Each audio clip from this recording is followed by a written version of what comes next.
Hola, ¿qué tal, alumnos? Hoy vamos a ver la introducción y un poco de lo que ustedes ya vieron en sus actividades del eje 2. El eje 2 trata sobre explicar la estructura y organización de los componentes vivos del planeta. Vamos a empezar con la primera parte. Recuerden que estamos en el primer parcial. Ok, para explicar la organización y la estructura de los componentes vivos del planeta, necesitamos primero conocer la respuesta a la pregunta de qué es y cómo se organiza la materia. Vamos a partir de recordar la definición de materia. La materia se define como todo lo que tiene masa y ocupa espacio. Todas las sustancias con las que nos encontramos, ya sean naturales o sintéticas, son materia. ¿Ok? Por ejemplo, un átomo y sus partículas subatómicas, tu celular, la molécula de tu ADN, tus glóbulos blancos que te defienden contra las bacterias, virus y otros agentes, y pues los virus en sí también serían materia, ¿sale? ¿Cómo se organiza la materia? Tenemos que la materia se puede organizar en un nivel, bueno, en tres grandes niveles, por así decirlo, y de esos tres grandes niveles tenemos otros niveles que los componen. Un primer gran nivel sería un nivel químico, luego tendríamos un nivel biológico y luego tendríamos un nivel ecológico. En el nivel biológico es donde ya encontramos vida, ¿de acuerdo? Vamos a ver en un esquema que ya les había presentado. Los niveles químicos vendrían siendo estos que están acá arriba, ¿ok? Los niveles biológicos serían los del medio y los ecológicos los de abajo. Vamos desglosándolos. Todo parte de un nivel de lo más sencillo a lo más complejo. Entonces los niveles más sencillos son los químicos, empezando por un nivel subatómico, donde tenemos protones, electrones y neutrones. Estos se organizan para formar a los átomos. Los átomos de diferentes elementos se unen para formar moléculas. Estas moléculas pueden ser moléculas muy sencillas o pueden ser moléculas muy grandes, que por eso llamamos macromoléculas. Estas macromoléculas, un ejemplo sería el ADN, las proteínas. Estas también se pueden organizar para formar organelos, que son estructuras ya especiales que van a formar a lo que son las células. Entonces, hasta nivel organelo podemos decir que son niveles químicos. Pasamos al nivel celular y en este nivel ya tenemos el primer nivel biológico. ¿Por qué? Porque aquí ya es el primer nivel donde hay vida, ¿ok? La célula es la unidad de la vida. Células especializadas iguales se pueden unir para formar tejidos. Por ejemplo, las células epiteliales se juntan para formar el tejido de la piel. Estos tejidos a su vez forman órganos, ¿ok? Estos órganos forman aparatos y sistemas. Estos aparatos y sistemas forman al individuo, a un individuo complejo y pluricelular como tú. Luego pasamos a los niveles ecológicos, donde ya tenemos la organización de individuos de la misma especie forman una población. Poblaciones de diferentes especies forman una comunidad y las comunidades junto con su ecosistema, junto con su medio ambiente físico, por ejemplo el sol, el agua, el aire, ya forman un ecosistema. Y el conjunto de ecosistemas forman a la biosfera. Entonces vean cómo cada nivel va conteniendo a los anteriores. La biosfera sería el nivel que contiene a todos los anteriores niveles de organización. Ajá. Ok, espero que esto haya quedado claro. Continuemos. Entonces, ¿a partir de qué nivel de organización consideramos a la materia como viva? Ya lo dije, es a partir del nivel celular o donde tenemos a la célula.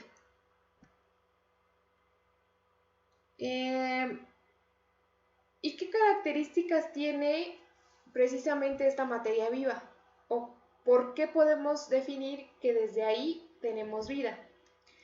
Precisamente porque hay unas características muy especiales para este tipo de materia que no tiene la materia inerte.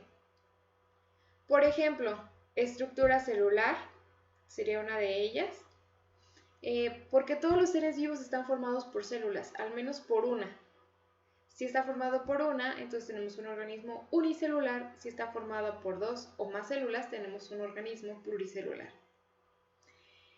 Número 2, tienen metabolismo. Esto quiere decir que tienen la maquinaria para realizar todos los procesos y realizan todos los procesos y reacciones químicas para obtener energía que se requiere para todas las funciones de sus células. En el número 3, pues es la organización. Podremos decir que es una característica que se comparte con la materia inerte o que no está viva, pero aún así es muy especial. Porque recuerden que la materia tanto inerte como viva se organiza. Pero en el caso de la materia viva o de los seres vivos, esta organización se refiere a la cuestión interna en componentes celulares y moleculares y cómo interactúan, así como externa cuando interactúan células de diferente tipo, como lo es en nuestro cuerpo. En el número 4 tenemos irritabilidad. Aquí es la capacidad de responder a estímulos externos e internos. Por ejemplo, si tú acercas tus manos al fuego, inmediatamente y sin pensarlo, pues la reacción natural va a ser que aleje las manos. Esto es parte de la irritabilidad y nos ayuda a mantenernos a salvo.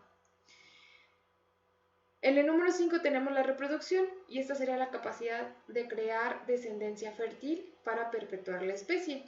Y vamos a ver la definición de especie que está abajo de este cuadro. Dice, una especie es un conjunto de organismos o poblaciones capaces de entrecruzarse y producir descendencia fértil. Esto no es tajante o no es determinante o definitivo. ¿Por qué? Porque sabemos que hay especímenes de ciertas especies que puede que no se reproduzcan, o sea, simplemente son estériles. Y eso no quiere decir que como tal no estén vivos, ¿de acuerdo? Pero son casos especiales, ¿de acuerdo? Vamos a continuar. Por aquí tengo una numeración equivocada. Aquí seguía el número 6, crecimiento. Aquí tenemos entonces en el número 6 que está el crecimiento, que sería el aumento de masa y tamaño. Esto es bien claro, por ejemplo, en el caso de los niños, cuando nacen, al cabo de un año ya están mucho más grandes, porque ya aumentaron de masa y tamaño, y esto es debido al aumento del número de células. Tú mismo no tienes el mismo número de células y por lo tanto no tienes la misma masa ni el tamaño que tenías cuando naciste. El aumento de masa y tamaño se debe al aumento del número de tus células. En el número 7 tenemos adaptación. Estas son características heredables que se han generado gracias a la evolución para que los organismos se puedan adaptar a condiciones y ambientes determinados. Como por ejemplo, nosotros estamos adaptados a vivir en un medio terrestre, respirar el oxígeno del aire, pero por ejemplo los peces están adaptados a vivir en el agua y tienen un sistema respiratorio diferente. O sea, todo eso es debido a la evolución, ¿de acuerdo? En el número 8 tenemos autopoiesis. Esta es la capacidad de los organismos para mantener su integridad y sus funciones. Un ejemplo muy sencillo que te puedo dar es cuando tú te cortas. Si tú te cortas, tu organismo inmediatamente va a tomar esto como una agresión a la integridad de tu piel y a lo mejor de tu tejido muscular. Y lo que va a ocurrir es una cascada de señalizaciones en tus células para enviar el mensaje de que hay que cicatrizar. Y entonces va a haber una serie de reacciones químicas y van a entrar sobre todo lo que son las células inmunológicas, glóbulos rojos, lo que son las plaquetas. Todo esto van a llegar allí para sanar esa herida y evitar infecciones, etcétera, etcétera. Esa sería parte de la autopoiesis, de esta capacidad para mantener la integridad y las funciones. Luego tenemos la homeostasis. Aquí es la capacidad de los organismos para mantener condiciones internas estables. Un ejemplo muy claro es, de condiciones internas podemos estar hablando de temperatura, de presión arterial, de niveles de glucosa, de un montón de cosas, ¿sale? Pero un ejemplo por el que realmente todos pasamos y que podemos ver a simple vista es cuando empezamos a sudar. Nosotros empezamos a sudar en respuesta a un aumento en la temperatura del medio ambiente en el que estamos.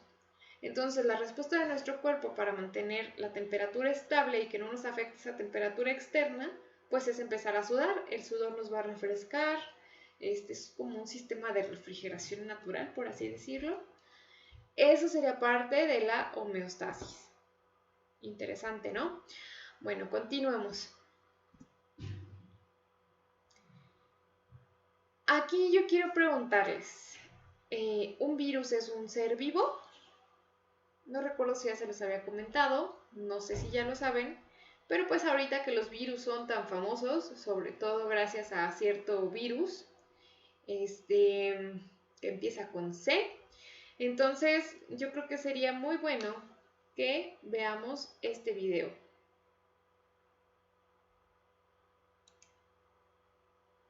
Este video fue patrocinado por todas las personas que nos apoyan en Patreon. ¡Muchas gracias! Los virus son pequeños agentes infecciosos que están en todas partes, en el agua, en el aire y en nosotros, pero también infectan insectos, plantas, hongos, bacterias y hasta a ellos mismos. Incluso 8% de nuestro ADN es de origen viral. Pero, ¿los virus están vivos?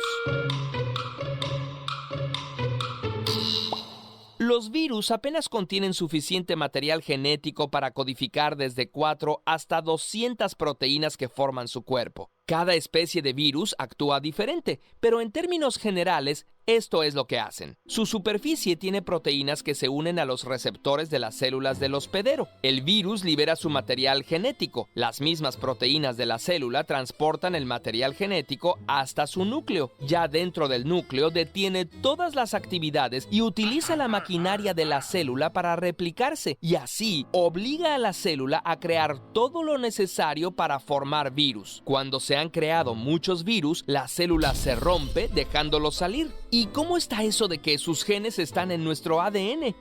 Cuando un virus infecta, parte de su ADN se queda dentro de nuestras células y este puede integrarse al nuestro. Mientras no cause una mutación, puede permanecer ahí. Y si se trata de una célula que forma óvulos o espermatozoides, lo podemos heredar a nuestros hijos. Así es como se han logrado rastrear los orígenes de los virus. Se buscan estas secuencias de ADN en animales y así se sabe que el virus tiene que haber provenido de un ancestro en común. No se sabe exactamente cuándo ni cómo se originaron, pero hay 3 teorías reconocidas. Como son tan simples, debieron haber aparecido antes que los organismos unicelulares.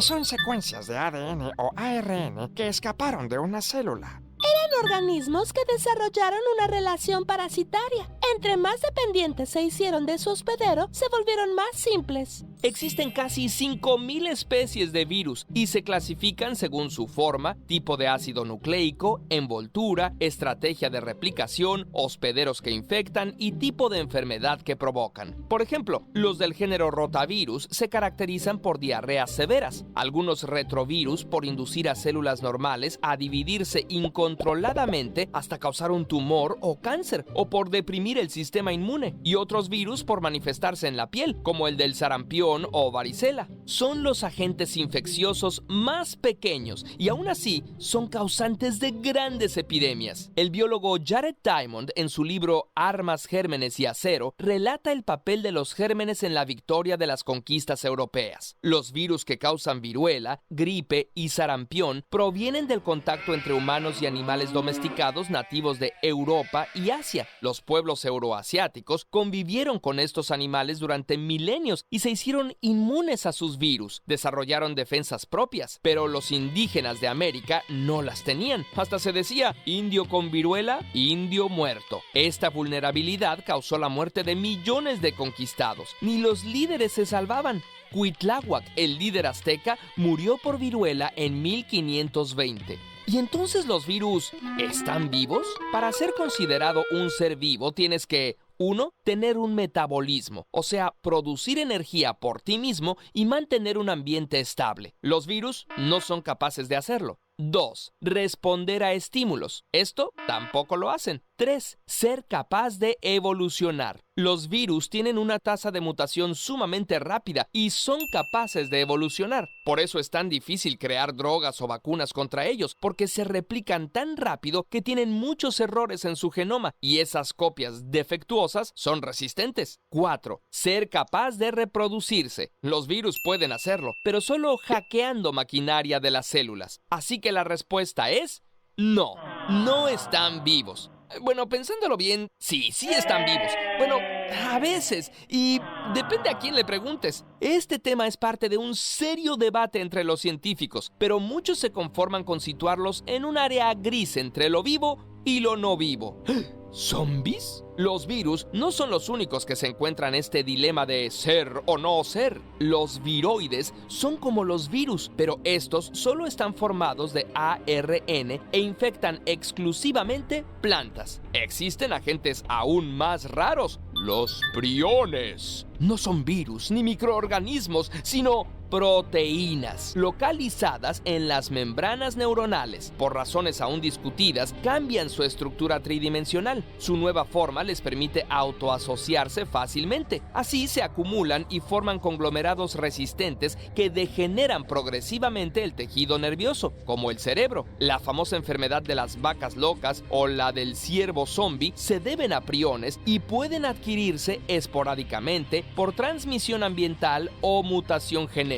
La causa de estas patologías era desconocida. Hasta 1997, el neurólogo estadounidense Stanley B. Prusiner recibió el Premio Nobel de Medicina por revelar la existencia de los priones. Aunque los virus suenan horribles, no todo es malo. Gracias a ellos hemos aprendido mucho de los procesos celulares y de inmunología. Hoy en día se utilizan como control de plagas en la agricultura para atacar ciertos parásitos. Son una terapia dirigida muy prometedora para curar el cáncer, ya que los virus prefieren atacar células cancerosas que células sanas. Además, se les modifica genéticamente para que sean incapaces de reproducirse en células sanas, destruyendo así únicamente a las enfermas. La terapia génica usa a los virus para tratar diversas enfermedades, entre ellas las monogenéticas, o sea, enfermedades que surgen por la mutación de un solo gen, como la anemia falciforme, hemofilia, distrofia muscular y otras. En esta terapia, el virus se usa para transportar una copia del gen mutado y sustituir el gen defectuoso. Curiosamente, le mandamos un saludo muy especial a Alberto Campano, Daniel Guerrero, Francisco Tejeda,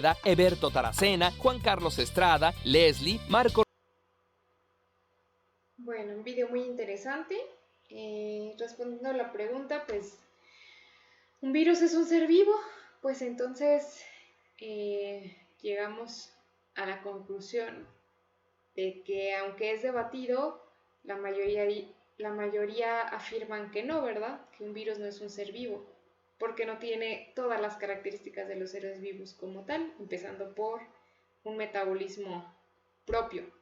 Tiene que adueñarse de la maquinaria o invadir una célula para poder tener un metabolismo.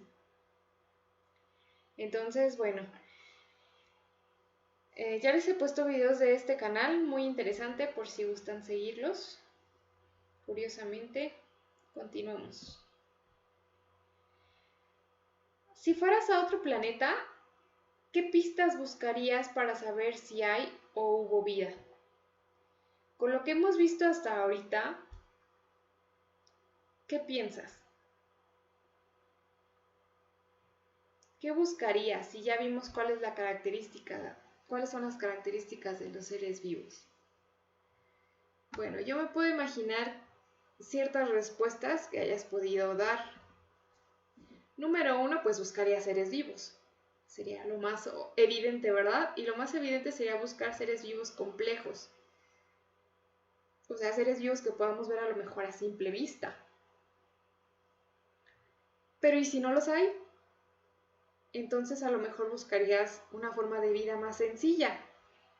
La forma de vida más sencilla sería una célula.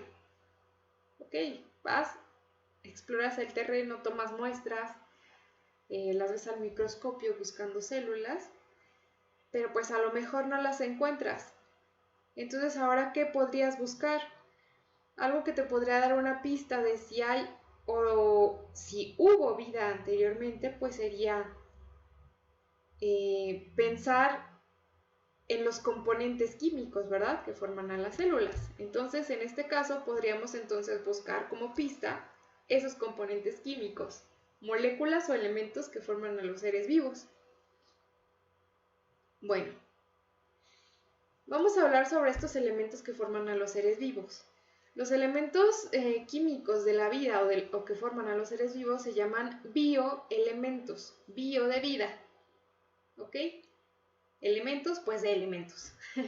Los mismos elementos químicos que ya conoces, únicamente que le ponemos la palabra bio porque en biología nos ayudan para identificar a esos elementos que son especiales para la vida. Entonces tenemos que se clasifican en primarios, secundarios y oligoelementos. Los primarios son los que se encuentran en mayor cantidad, en este caso constituyen aproximadamente el 96% y son carbono, hidrógeno, oxígeno, nitrógeno, fósforo y azufre, que sus símbolos, si los acomodamos, forman este acrónimo que se llama CHONPS y que así es mucho más fácil de memorizar, ¿sale? Luego tenemos los bioelementos secundarios. Estos constituyen el 3.3% aproximadamente y son sodio, potasio, calcio, magnesio y cloro. Y luego tenemos los oligoelementos. Estos constituyen aproximadamente un 0.1% y estos serían el hierro, el cobre, el zinc, el flúor y el yodo, ¿ok? Bueno, entonces estos bioelementos tienen la capacidad de unirse entre sí para formar lo que serían las biomoléculas, es decir, las moléculas de la vida. Acuérdense que todo lo que diga bio quiere decir vida. Entonces, estas biomoléculas, que les llamamos así porque forman a lo que son los seres vivos, o sea, estas biomoléculas finalmente son las que vamos a encontrar en las células y las que van a estar formando parte de todas las pequeñas partecitas de la célula. Son inorgánicas, pueden ser como el agua, los gases como el oxígeno, el dióxido de carbono, el metano, las sales minerales como el cloruro de sodio, por ejemplo. Y tenemos biomoléculas orgánicas, que si se acuerdan de sus clases de química, cuando hablamos de moléculas orgánicas, hablamos de moléculas que están constituidas principalmente por carbono. Ajá. Entonces, en estas moléculas tenemos los glúcidos, que también se llaman carbohidratos o que también se conocen como azúcares. Tenemos los lípidos, que también se conocen como grasas. Tenemos las proteínas, tenemos los ácidos nucleicos, como el ADN y el ARN. Ok, bueno, hasta aquí ya ustedes pueden responder la pregunta: ¿cómo podemos distinguir lo vivo de lo no vivo? Porque ya conocen las características de los seres vivos y ya conocen cómo están compuestos los seres vivos, ¿sale? Entonces, hasta aquí nos vamos a quedar con esta primera parte. En una segunda parte vamos a profundizar un poquito más sobre las biomoléculas. Espero que les haya sido de utilidad este video y que les haya quedado un poquito más claro lo que han visto hasta ahorita. Saludos.